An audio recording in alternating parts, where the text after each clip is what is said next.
write me an introduction for episode 6 of an AI themed podcast. Make it rhyming.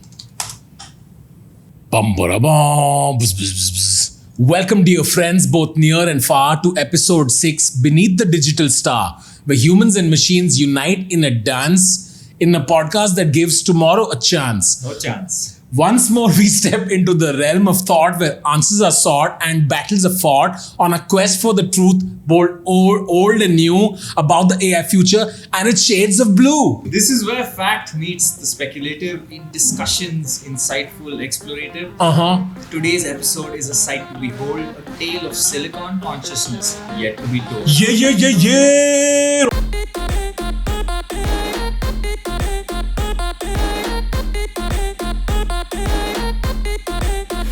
Yo, so before all this, I have a question. Did you see Black Mirror? I did. I saw 3 episodes. I saw the first one.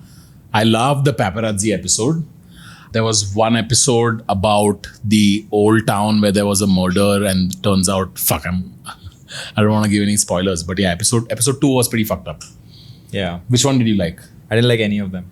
Why? I think this is the worst Black Mirror season ever. Why? Because it's not as tech focused. Is that why? You know what Black Mirror means? I don't know if this is true or not. It's supposed to be like Your phone. because it's a black colored mirror. Where you can see yourself, right? Yeah. So it's supposed to be about technology and the future and stuff and like the long-term implications of, or the futuristic implications of having all this technology in our lives. I feel like Black Mirror screwed up with that. I think Because? I don't know, lots of it was predictable. The stories weren't like the old Black Mirror where there are lots of these twists.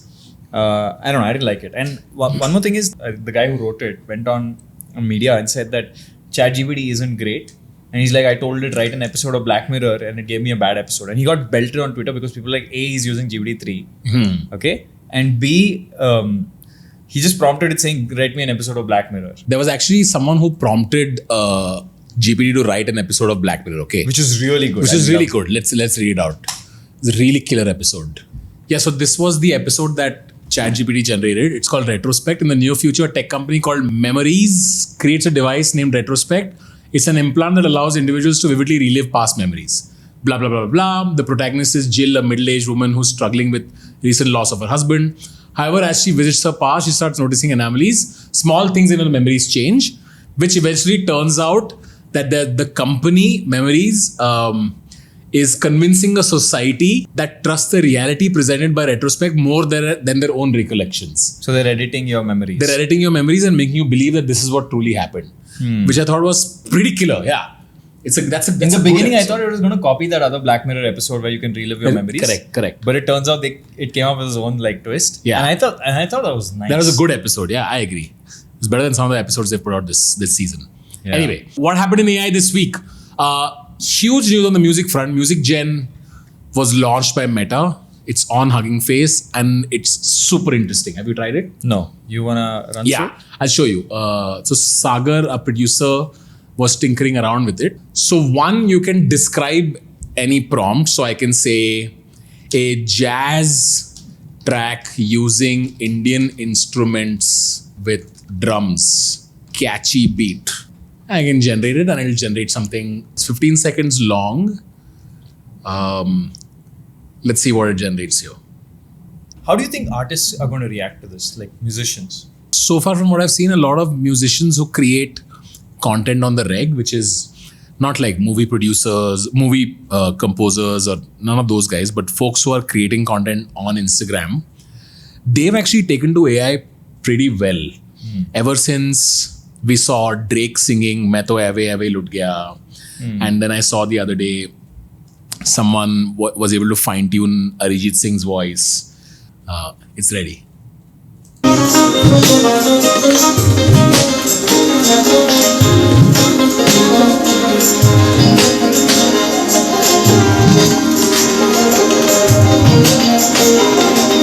Yeah, so it's not very good yet.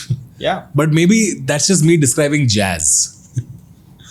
Maybe you asked it too many things. Let's do an Indian hip hop beat using guitar riffs. I think the second I say Indian, it probably assumes a sitar. And, yeah. But I really like that last song. It was nice. My eyes were closed and I was like, that's a nice song. Okay, uncle. But you know what I think might be useful here? The condition on a melody thing. Like you just put an existing melody and now you have a sort Correct.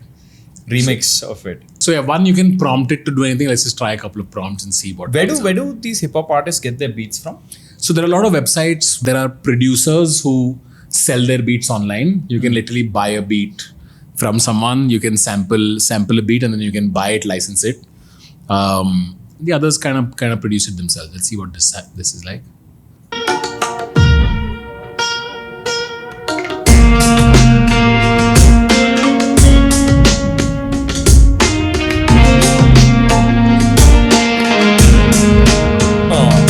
That's not bad, dude. That's pretty good. Yeah. That's pretty good. Let's try something not Indian. Okay. A space theme Oh. hip hop using a xylophone. Let's see what it generates.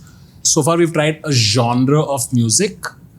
Now we're trying like a vague prompt, like space, and seeing what melody it generates. Unlimited variations. So Facebook dropped this. Yeah. What's their end game with this? They don't like musicians. Dude, I think all the large companies now have become experiment hubs. All the good companies have just become experiment hubs, small and large. They're just realizing, let's just take bets in all of these things. A, we learn a lot. And B, some of the stuff that goes into making something like music gen, by the way, I haven't studied music gen, but I'm sure some of the techniques that go into this might be useful in maybe text processing.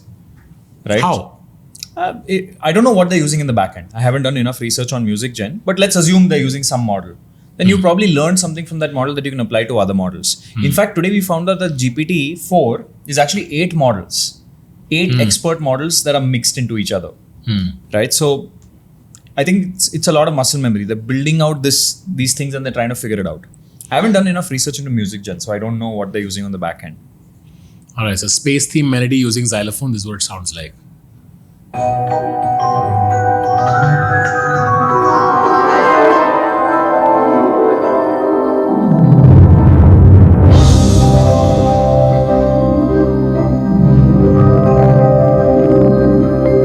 Looks like some Neil Tyson DeGrasse. Right? Neil Tyson DeGrasse indeed. That felt pretty spacey to me. What if we did something like a theme song for a newborn baby based on the Pokemon theme song? So does it recognize styles like Midjourney does? So like in Midjourney, if we cue saying, okay, anime style or Tim Burton style or Wes Anderson style, can Music Gen pick up like a music style? Can I ask you a question? Do you know friends who've done psychedelics? You. No, I'm not done.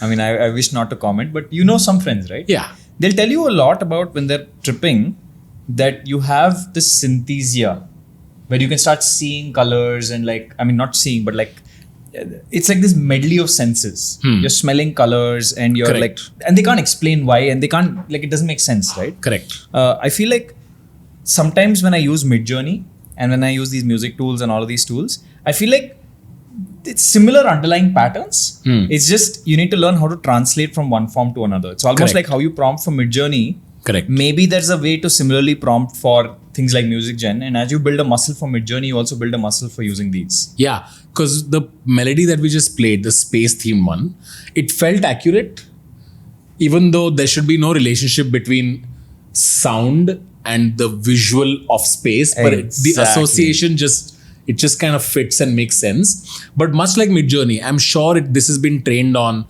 thousands of prompts of words and sound. Right? Yeah. Like every time I have seen space being visualized, it's always accompanied by this sounding. Okay, wait, close your eyes. I have an melody. experiment. Okay, I'm just gonna play a tune. Okay, and actually, I'm just gonna tell you one word, and you tell me what image comes into your head. Looney Tunes. That's a song. Yeah. But what image comes into your head? It's a rabbit. Exactly. Yeah. So like a lot of the Why did I need to close my eyes for this? no, it's just easier. So a lot of these associations between Looney Tunes, the ta ta ta, and the rabbit, and sometimes some people have the circles. You know that. Correct. That's all, folks. Yeah.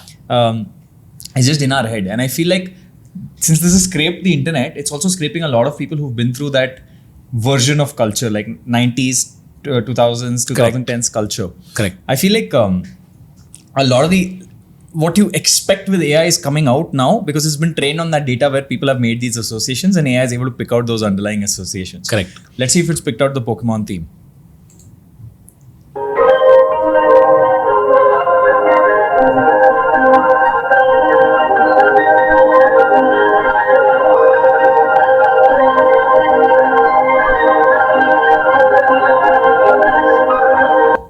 Oh shit. That was awful. Oh my God, that was awful. I think our prompt here was shit, but if we prompt something more specific. Try Looney Tunes. Looney Tunes melody, Is it Looney Tune or Looney Tune? but rock music. Let's see what it generates. It's trained on legal data. Sagar tells us it's trained on legal data. That means there will be a mid-journey version of this that's much better. It means it's not good. I have a question, okay? Philosophical question. Do you feel people have similar kinds of experiences if they consume similar types of content Yes. growing up? Do you feel their worldview is similar? Yes. So do you feel like the average things you think about on a daily basis are similar to the average things that somebody else growing up with the same content has this thing? Yes, it's obvious now, no? Like, observational comedy used to be an occasion. Is this why people then fight on the internet so much? Because let's say somebody who's grown up in Bhopal or some tier 3 city might have a completely different experience of life than somebody who's grown up in a tier 1 city. 100%. And therefore, they just can't see eye to eye. 100%. It's not just growing up in a certain environment and consumption patterns being similar. It's also not recognizing that this is the effect that the way you have grown up, this is the effect that's had on you, and making that like your core identity. So recognizing that someone else's worldview could be different, it just cannot penetrate your head. This is the rock brain and sponge brain phenomenon, right? Like the most curious people have sponge brain, which is they're open to the idea that other people have different thoughts and the way they perceive things. So it's almost like if I'm arguing with you on the internet, I first have to show you my entire worldview, which is not possible. It's not possible, and you don't even know, if you're arguing with me on the internet, you don't even know why you feel this way. Why does someone feel so strongly about a certain topic? Most people just aren't aware. Looney Tunes melody, but rock music. Let's see what this has generated.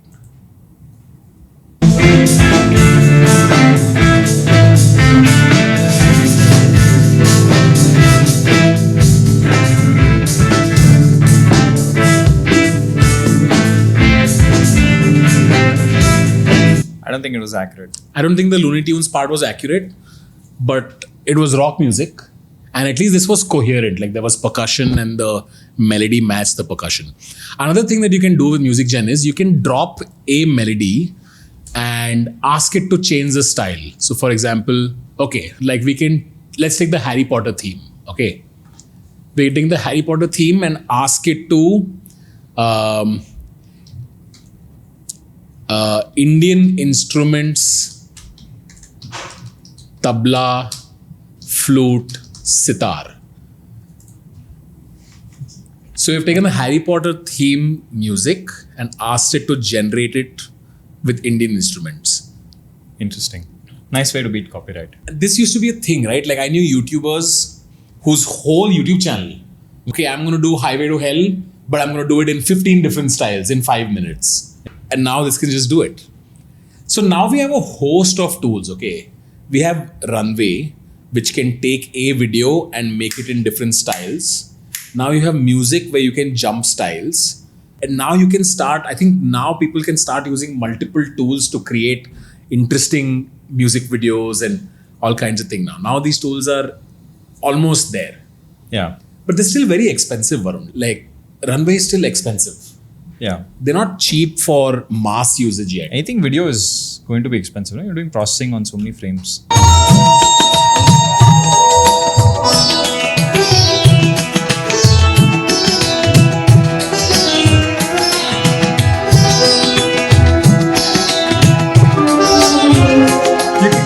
You can see what it's doing. Yeah.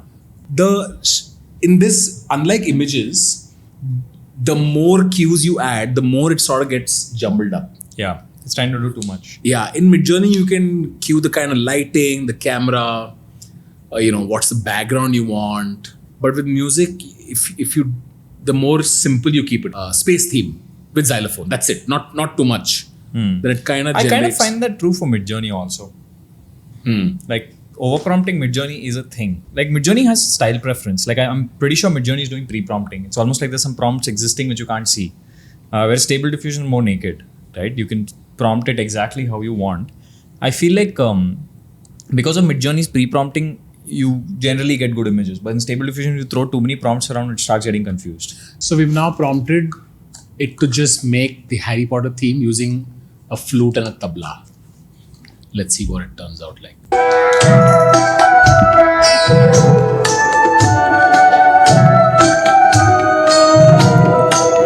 It's actually pretty good. Yeah. That's pretty accurate. So it's clear now. The more simply you cue, the more defined your cues are, the better it'll produce. Let's try a different melody. Okay, so we're going to input this.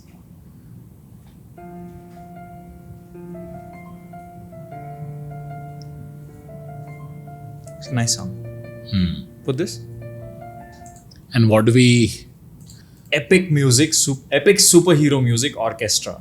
Epic superhero music orchestra. Yeah, let's try this. This feels like Midjourney version 1 It's going to keep getting better. is going to get really good really quickly in like 6 months. I'm not worried about where AI is today. I'm worried about where it'll be in 6 months. Like, have you seen how good Midjourney's gotten? Stable Diffusion has also gotten really well.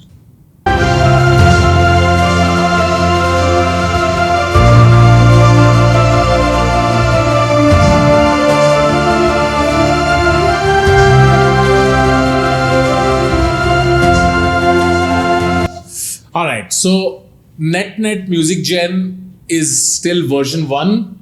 Musicians are safe. You guys are fine. You guys have 6 months. You guys have 6 months at least to do whatever the fuck you want, because AI hasn't got shit on you and you're fine. God bless you all. 1 minute silence for designers and writers. Cheers. Okay, what next? I saw this on Twitter. AI QR codes. So these are really cool. Have you tried these? Yeah, we tried the hugging face. Let's try one, no? How does this work? You have to put some content, put a link. Just take any link. Just take any link, okay. You can put a Paytm link also. We'll put whatever, some random video. We're gonna take the link. Negative prompt. Okay, that's fine. Go down. No, you can put a QR code image also, but we shouldn't do that. No, go up. Go to Q. Yeah, you put the link there and the prompt can be whatever. Yeah, Transformers robot. So let's see if it creates a QR code with Transformers robot. And It's using control net. Control net. So should we increase anything? No, it's okay. Leave it. It's fine. Yeah. Let's see what it generates. What is control net? Control net allows you to put in like sort of a reference image and it can pick up details of that reference image, and the image that's generated will have some elements of that reference image.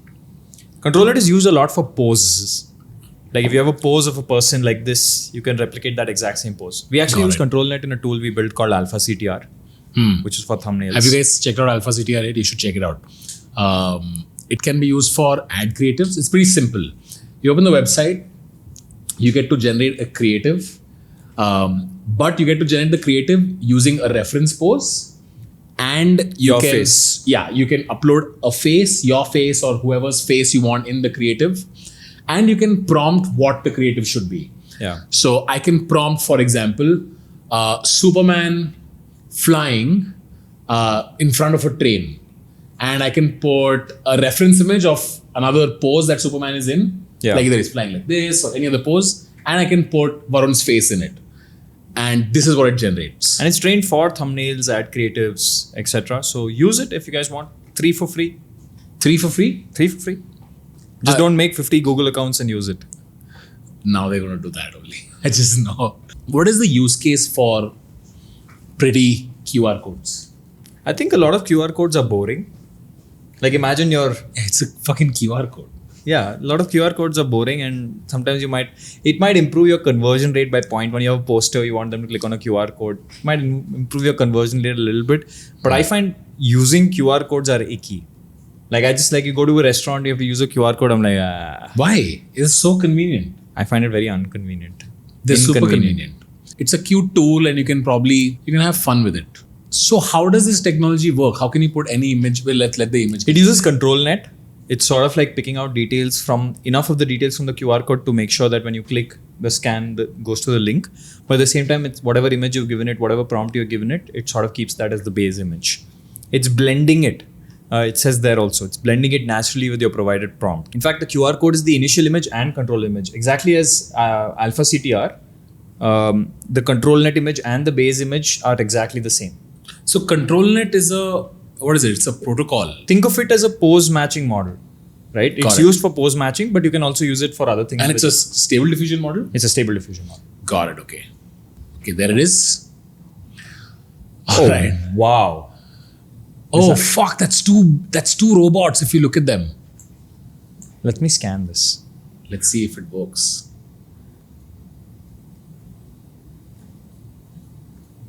Are you able to scan it? No. I can't scan it either. Scam.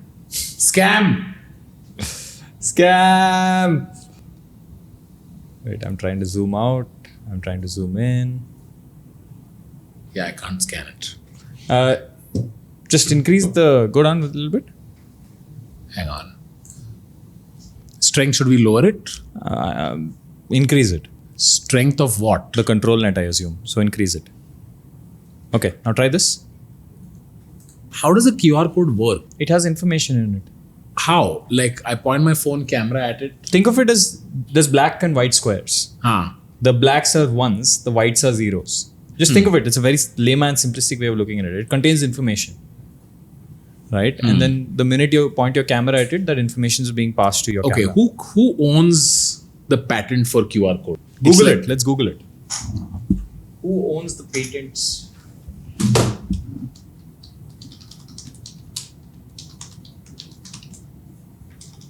DensoWave. Trademark the term QR code and owns the patent rights, but does not exercise these rights, which makes the technology freely available for creation. Thank you, DensoWave. Fuck, what a fascinating thing that they invented. How much data can a QR code store? Let's find out. Up to 7089 characters, 300 alphanumeric characters. Wow. 7089 characters is enough for you to send passwords, enough for you to send small amount of text. It's a way to mask information in plain sight. Yeah. What a fucking amazing technology. I would never make it free.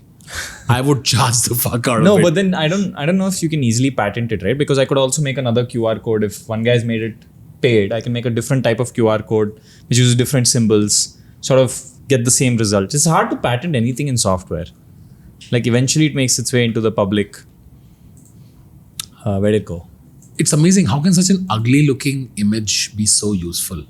I mean, see, at the end of the day, actually QR code itself is is a friction reducing layer on top of a link. Correct. So this could be another friction reducing layer on top of a QR code. What do you mean? Like I'm saying that a QR code, let's say, contains a link. You can also look at the link and type it in. Correct. Now QR code prettifies that link. It makes it more convenient for you to point and click. Correct. Okay, so it increases the conversion rate of anyone looking at a link and typing it in. Correct. I'm saying adding design to it. I'm not sure about this, but may make it more interesting for somebody to like point and scan at. Right. So if anything, there'll be a slight conversion rate increase with QR with this thing. And I'm assuming video QR codes is the next step. Like imagine those Transformers robots. They're on a billboard at Times Square, and they're like, "You click me," and then they freeze in a frame. Right? Like. But why would you want to spend on the video board? Why not just make it a static board with a transformer QR code? Because a video can add more. It can basically add to the CTA, right? Sorry for interrupting this podcast in the middle of it, but over 70% of the people who watch this podcast don't subscribe. So please hit that subscribe button so we can keep coming onto your feeds and you can keep up with the world of AI. Back to the episode. So that's the QR code. Wow. What do you think? It's nice. And this time it actually works. How would you use it? If I was a restaurant, I would immediately replace all my QR codes. Yeah, I think we're going to see a lot of art. I think all Paytm, I don't think they'll do it, but I think everyone's who's a merchant can sort of put their storefront or some image that means something to them. I think it's going to become a very artistic world. Like I made a video about Japan. In Japan, like everything is art. We have anime everywhere. You know, in the fashion stores, is supposed to be high-end fashion, they still have anime. So I think art is going to be everywhere, which is a good thing, I guess. It's cute. This is a cute use case. Next, Framer.ai. What is this? You can now prompt websites into life. Want to see? Yeah. So check this out. You don't know how to write any code, Tanmay? Can you make a website? Just Alright, prompt in a website. Let's start with AI. I'm going to click start with AI. Go. Okay. A simple web page for an AI conference Called AI Con. called AI Con. Futuristic theme with a registration button. Minimalist design, black, white, and red colors. And hit start. Let's see what it generates. Dude, this is actually pretty cool. Bro, That's so crazy. that's really cool. Holy shit, it's just generating page after page. Yeah. Bruh. It's adding to this thing page. 50 plus speakers, 1,000 plus visionary attendees. Explore the latest AI technologies, connect with blah blah blah. Bro, this is really This is dangerous. good. And it followed the color themes, and you get options on the side as well. Change the palette and see. Oh, nice. Yeah, you can change the palette. And you can scroll right for does it generate options or does it generate just once? It generates once, but we can whatever. You want to try again? Yeah, let's make a new one. And does it only do websites or it does other things as well, right? It does mostly websites. Okay. Okay. A launch page for my startup. It is Uber but for ambulances. Tanmay checking. Is there going Do you think it's a nice idea? It is Uber but for ambulances. You can order an ambulance whenever you want. Hospital. No, let's make it a Mario theme. Mario themed pages for pricing, troubleshoot, and emergency. Let's see what it makes. I fucking love this startup idea.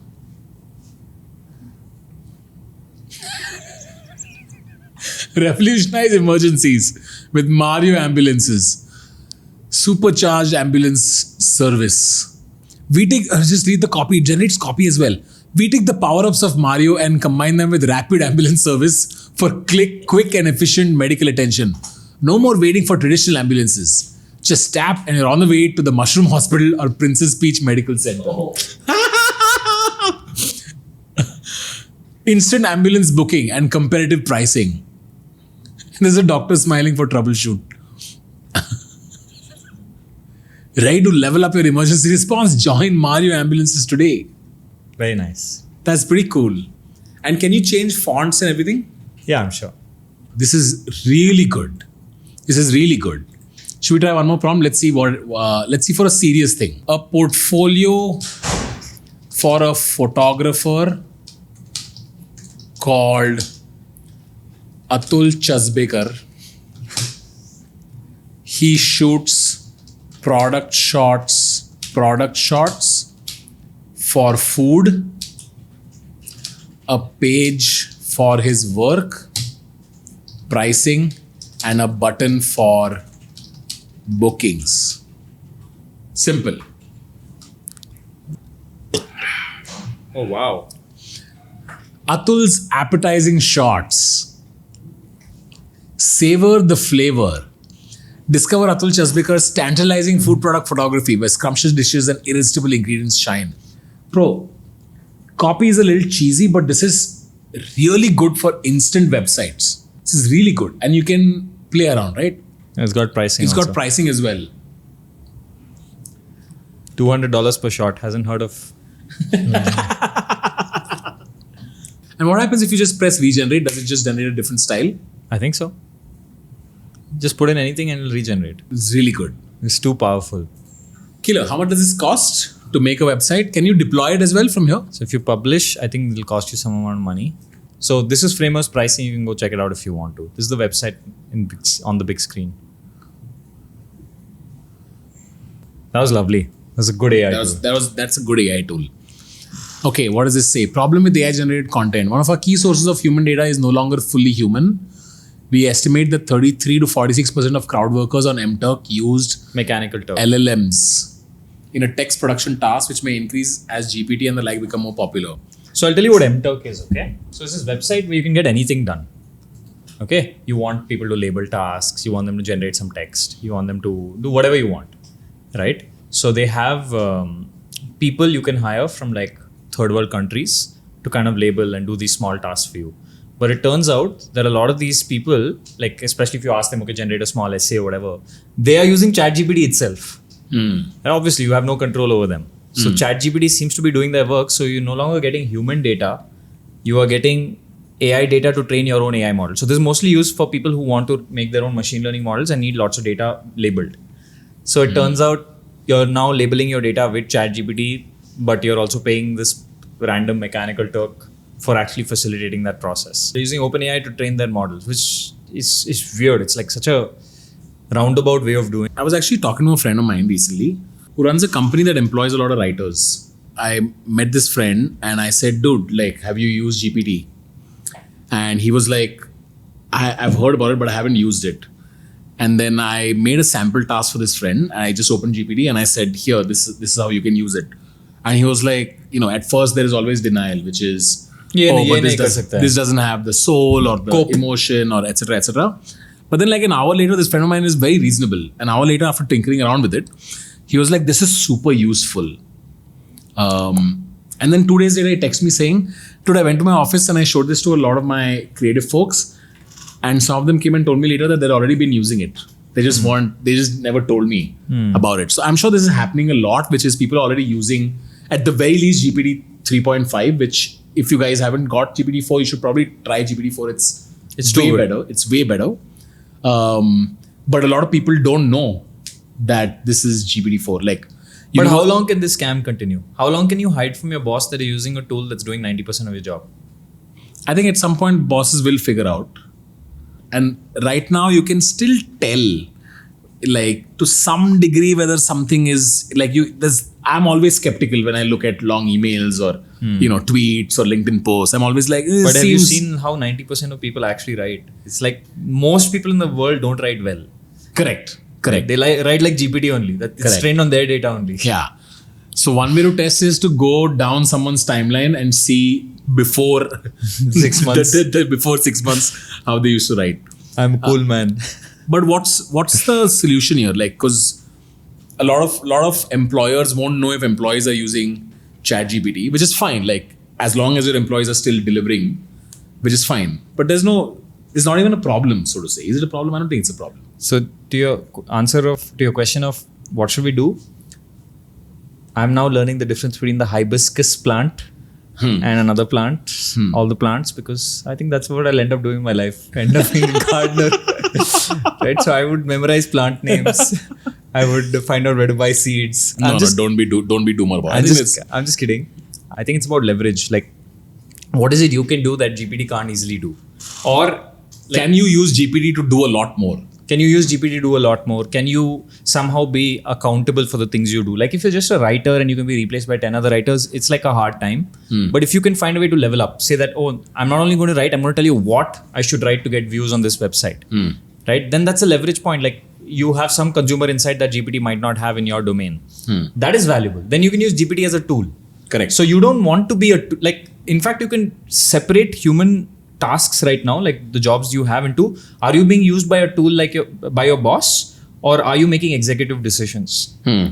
And the more you seem like a tool for your boss to just offload workloads, the more dangerous the spot you're in. Right? But the minute you can make these decisions, you're like safe. Yeah, so this friend of mine said that, interestingly enough, his most productive employees were the ones who said that they've already been using. Yeah. So in this particular case, the folks who were using GPT were using it as leverage, where they were able to just output a lot more. It's just now it became clear that, how were you able to do so much? I was wondering.